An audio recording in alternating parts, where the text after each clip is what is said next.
tayo magluluto ng fried rice. Ayan mga kapanda, huwag natin sayangin ang ating kanin. Ayan.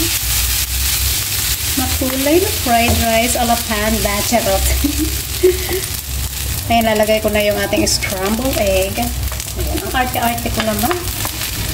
Pati ako naloka sa aking sinasabi. Ayan guys, mga kapanda, pasensya na kayo ha. Ayan. Diba?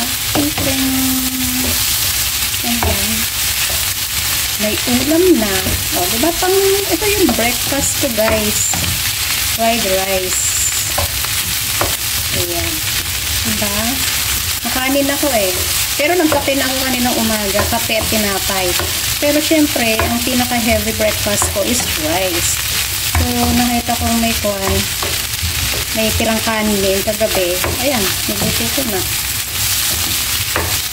Simple lang naman. Tapos may mga mixed vegetables akong natira din. Ayan. Huwag natin sayangin. Diba? Mekos-mekos natin yan. Yung ating fried rice. Mekos-mekos.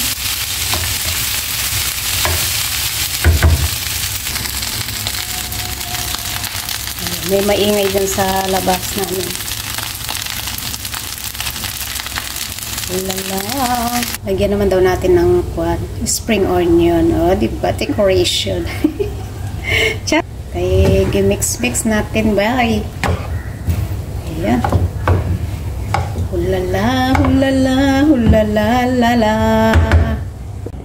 Ayan na mga kapanda, ang ating mekos-mekos mix vegetable with egg fried rice. Ayan. Yan. Simple lang ang aking fried rice, mga kapanda.